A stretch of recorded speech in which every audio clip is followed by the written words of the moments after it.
Selamat pagi, berjumpa lagi dengan kami di Breaking News. Bagaimana kabar saudara? Semoga selalu baik. Saya Melinda dan rekan saya Ferda Ferjuhan yang akan menemani Anda selama 30 menit ke depan. Berita terkini yang dikemas secara hangat mengenai kegiatan P5 di SMK Negeri 1 Kedaung. Pada tanggal 7 sampai 11 Oktober 2024, SMK Negeri 1 Kedaung mengadakan proyek penguatan profil pelajar Pancasila yang bertemakan demokrasi, diikuti oleh kelas 10 sampai dengan kelas 11. Bertujuan untuk membentuk karakter yang berani, berpikir kritis, kreatif, imajinatif, yang dimana akan berguna untuk masa depan para siswa itu sendiri. Berita ini akan dilanjutkan oleh rekan kami yang berada di tempat, yaitu Kela Kastimastro. Kela. Baik, terima kasih kepada Melinda dan Farida, dan kembali lagi bersama dengan saya Kela Simasito dalam acara Breaking News. Dan saat ini saya sedang berada di kawasan SMKN 1 Kedaung di Kabupaten Cirebon. Lalu di sini saya tidak sendirian. Saya ditemani dengan salah satu siswa SMKN 1 Kedaung yang tengah melaksanakan kegiatan P5 yang berjudul Demokrasi. Halo Mbak, bagaimana kabarnya? Alhamdulillah baik. Alhamdulillah baik. Oke Mbak, saya ada beberapa pertanyaan nih tentang P5. Menurut Mbak, apa sih P5 itu? Menurut saya P5 ialah sebuah pendekatan pembelajaran melalui proyek dengan sasaran utama yaitu mencapai tujuan utamanya itu mencapai dimensi profil pelajar Pancasila.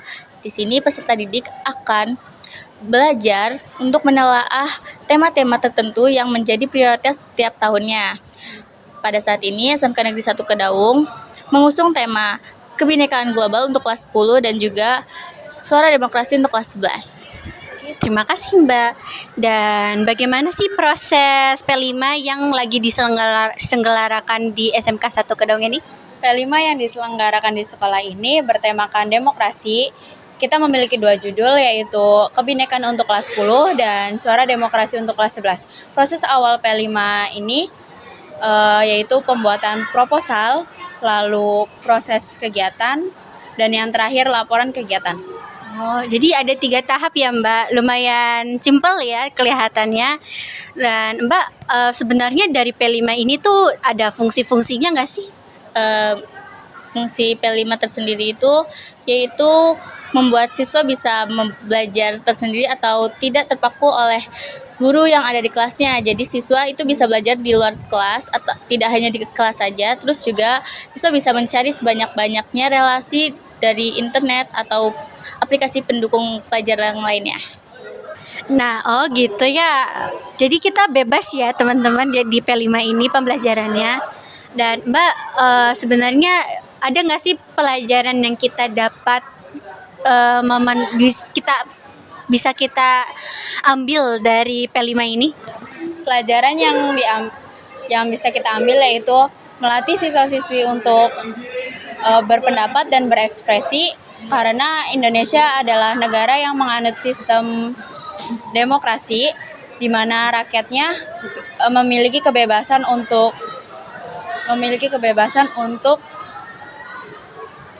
memberikan pendapat dan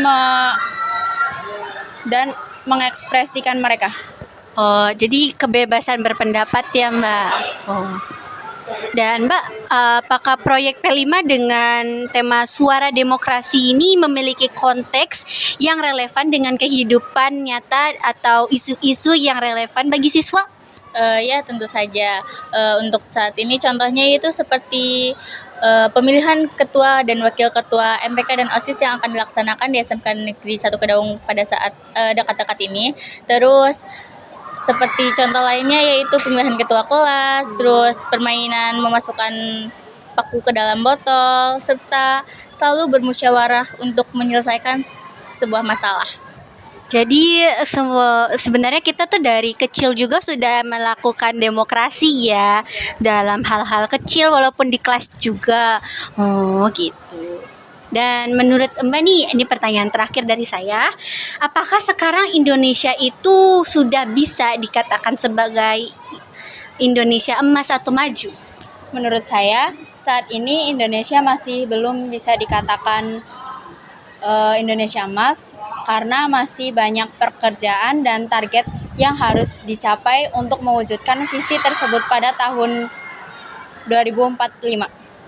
Jadi gitu, oke. Berarti kita itu tuh masih dalam proses untuk mencapai suatu Indonesia yang maju, emas, dan punya visi misi tertentu yang harus kita capai pada tahun 2045.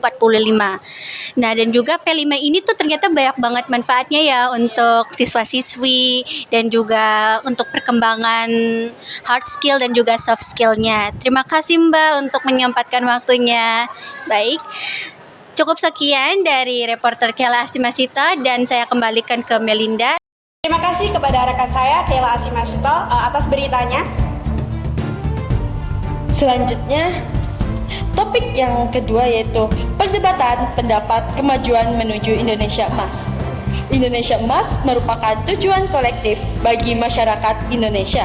Aspirasi Indonesia Emas adalah Indonesia yang makmur, bertumbuh secara berkelanjutan dan inklusif. Topik ini tengah hangat dibicarakan oleh seluruh orang, salah satunya siswa SMKN 1 Kedawung. Siswa SMKN 1 Kedawung ini mengikuti debat yang membicarakan isu-isu mengenai Indonesia Emas.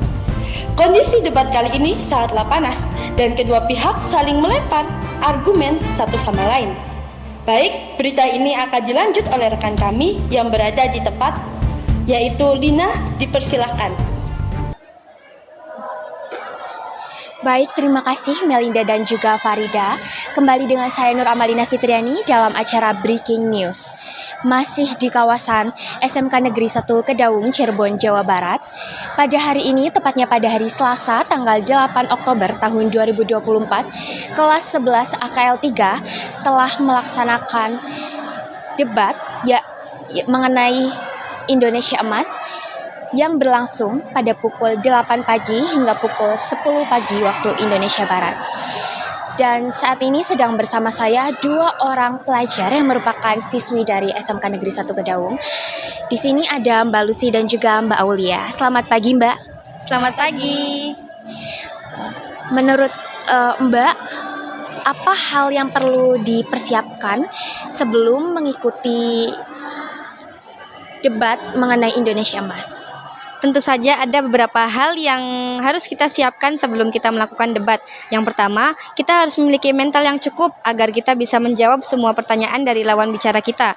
Kemudian yang kedua, kita harus menyiapkan materi sebaik mungkin agar jawaban-jawaban yang kita kemukakan itu tepat, akurat, dan jelas. Kemudian yang ketiga, kita harus mengkoordinasi dengan tim yang baik agar tidak terjadi miskomunikasi. Kemudian yang keempat, ada latihan verbal agar ketika kita melakukan kita menjawab jawaban-jawaban dari lawan bicara tidak terbata-bata. Baik, terima kasih Mbak Lucy. Lalu ada manfaat yang dirasakan oleh Mbak Aul setelah mengikuti debat mengenai Indonesia Emas? Setelah saya mengikuti debat tentang Indonesia Emas ini, saya mendapatkan berbagai macam manfaat. Di antaranya yaitu saya dapat memahami pengertian dari Indonesia Emas di tahun 2045. Saya juga dapat meningkatkan kesadaran tentang isu-isu sosial, ekonomi, dan juga politik yang mempengaruhi bagi masa depan Indonesia. Dan juga saya dapat mengasah kepemimpinan saya dan keberanian saya untuk berbicara di depan umum. Baik, terima kasih Mbak Lucy dan juga Mbak Aulia. Demikian informasi yang dapat saya sampaikan. Kembali lagi ke studio. Terima kasih Saudara Lina yang telah menyampaikan berita mengenai perdebatan pendapat kemajuan menuju Indonesia Emas. Baik, selesai sudah berita hari ini yang kita sampaikan. Semoga bermanfaat bagi pemirsa. Saya Farda Farjuhan dan rekan saya Melinda pamit undur diri. Terima kasih. Wassalamualaikum warahmatullahi